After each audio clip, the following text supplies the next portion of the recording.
Magkakarga tayo mga ka-heavy ng PC200 sa Luboy. Madali lang ito magkarga mga ka-heavy. Panuorin nyo lang ito lalo na sa mga baguhan mga ka-heavy. Basic lang ito magkakarga. Basta hindi nakatagilid yung trailer, kasi pag nakatagilid may tendency yan mga ka-heavy na madulas. Yun po yung mga ka-heavy. Basta naka-flat lang yung trailer mga ka-heavy, safety tayo dyan. Basta dahan-dahan lang din mga ka-heavy. Simple lang siya tingnan mga ka-heavy, madali lang siya. Pero huwag tayo pa rin kumpiyansa yun po mga ka-heavy. Kailangan ay dahan-dahan lang tayo yun po yung mga ka-heavy. Para kontrolado natin yung manubila. Yun po yung mga ka-heavy. Kailangan smooth lang, lalo na yung pag-ikot ng trackpad natin mga ka-heavy.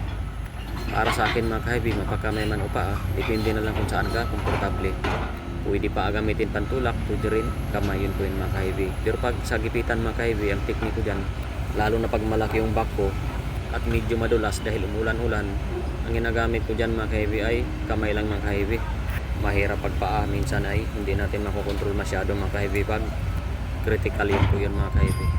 Ganun lang magsampa mga ka-heavy ng excavator mga ka-heavy. Ops, dahan-dahan tayo pag-ikot din dahil may kuryente at tingnan din natin yung ikutan natin, baka may puste, gaya niyan may puste mga ka-heavy.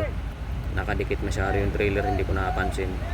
Huli ko na napansin, nasa taas na ako, kaya dahan-dahan pa rin mga ka-heavy. Yun.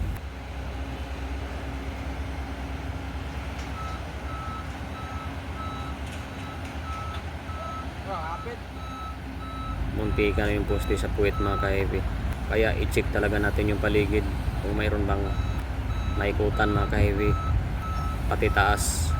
Gaya nito may mga kuryente, yun po yun mga ka-heavy.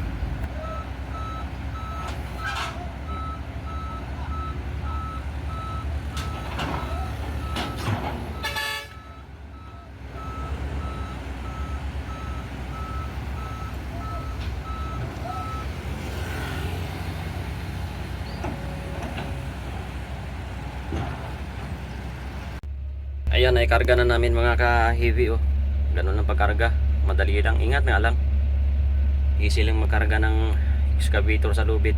Basta dahan-dahan lang at naka-flat yung trailer, yun po yung mga ka-heavy. Panuorin nyo lang itong mga ka-heavy dahil ibababa ko pa itong mga ka-heavy mamaya. Okay mga ka-heavy, maraming salamat sa panood ng aking asin. Okay mga ka-heavy, maraming salamat sa panood ng ating video mga ka-heavy. Maglapag na rin kayo mga ka-heavy dito sa group natin mga ka-heavy, sa Heavy Equipment Operator Malupit Group, para sama-sama tayo na mag-post at para may matutunan yung iba mga ka-heavy sa ating trabaho. Yun po yung mga ka-heavy. Huwag natin ipagdamot yung alam natin kahit ano, kasi trabaho lang yan mga ka-heavy. Po yung mga ka-heavy. Ingat po tayo mga ka-heavy. Maraming salamat sa panonood ng aking simpleng video mga ka-heavy. Share ko lang din para sa mga baguhan, ganun lang magkarga, basic lang din siya. Ingat nga lang, yun po yung mga ka-heavy. Okay mga ka-heavy, maraming salamat sa panonood. Ayan, ika-travel natin to mga ka-heavy. I-unload natin to. Panoorin nyo lang mga ka-heavy, pati pag-unload mga ka-heavy, lalo sa mga baguhan, para mayroong matutunan na kunti mga ka-heavy sa ating tutorial. Dati nga pala ako nga OFW mga ka-heavy. Mga 6 years na rin ako sa pagiging OFW mga ka-heavy. Umuwi ako noong December 6, 2024. Mag 2025 na rin mga ka-heavy. Ganito yung trabaho ko sa ibang bansa mga ka-heavy. Gusto ko pa rin bumalik. Hindi pa naman ako purgo dito sa Pilipinas eh. Pero kung kaawaan ng Panginoon na makabalik pa tayo, ibabalik ako mga ka-heavy. Kasi alam mo na, sa hirap ng Pilipinas ngayon, lalo na kung hindi ka nakapagtapos ng pag-aaral, kagaya ko kahit yung mga nakatapos na, nahihirapan nga. Ayun pang hindi nakatapos, ang mahal na ng bilihin natin dito sa Pilipinas. Yung sahod nakapako, pero yung bilihin nagdudubli-dubli yung bilihin mga ka-heavy. Kung mapapansin mga ka-heavy, tapos ang tax, ang laki ng tax. Tapos yung pira natin mga ka-heavy, ninanakaw lang nila. Hindi sila lumalaban ng patas, hindi gaya natin na nagbalat butuin pa yung mga ka-heavy. Ang gusto nila ay easy money mindset. Asa ng hustisya sa mga magnanakaw ngayon, parang nabaliwala na. Yun po yun mga ka-heavy, masakit sa damdamin mga ka-heavy. Yung pinagpaguro natin, ninanakaw lang nila. Mag-unload tayo ngayon mga ka-heavy ng 200 Komatsu excavator sa Lowboy. Ipanoorin nyo mga ka-heavy ng aking simple pag-unload. Simple lang mga ka-heavy, pero ingat lang mga ka-heavy. Yan, ito yung i-unload natin. Patras na tayo. Patras na yung trailer natin. Ayan, load na natin to dito. Ayan mga ka-heavy. Sa pag-unload nito mga ka-heavy, kailangan flat siya mga ka-heavy. Dapat flat yung ano natin dyan, para hindi dudulas masyado.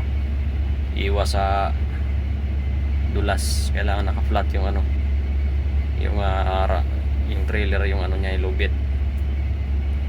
Ito yung mga ka-heavy. Panigurado mga ka-heavy at dandahan yung mga ka-heavy. Yung mga ka-heavy, panoorin nyo yung aking simpleng video mga ka-heavy. Para din to sa mga baguhan lang. Yung mga ka-heavy. Huwag kabahan. Huwag mataranta. Yun lang. I-unload na natin ito mga ka-heavy.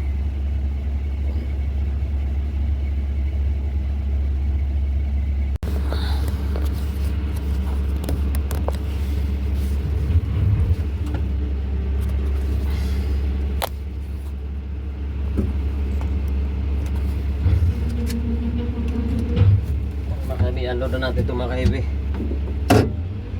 Ito na mag-unload mga ka-heavy oh. Kamay lang natin mga ka-heavy, pwede rin paa. Pero kamay lang tayo para smooth.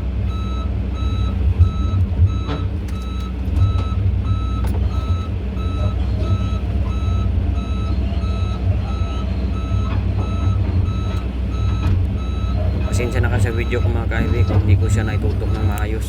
Hindi ko pala naibaba masyado yung camera in ko yun mga ka-heavy. Pero abangan nyo lang mga ka-heavy. Don't forget to like, comment, and share or subscribe lang sa ating YouTube channel. O click the bell button para ma-notify ka sa mga bago nating video ni upload. Yun po yun mga ka-heavy, nakababa na tayo mga ka-heavy.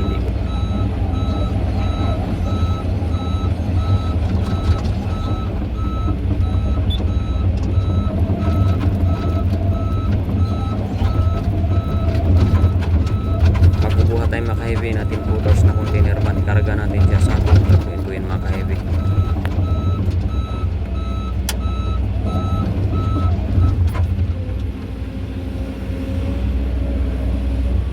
I-lifting natin yung container van natin yung mga ka-heavy. Karga natin sa boom truck.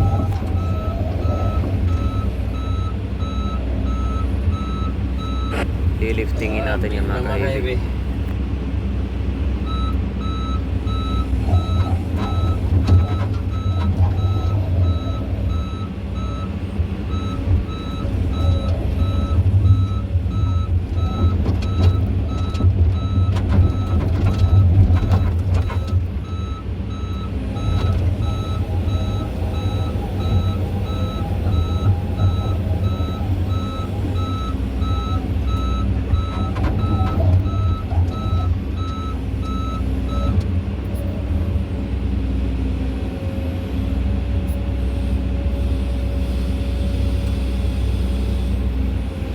Ayan, natatalian na ng ating mga spatter mga ka-heavy para i-lifting na natin.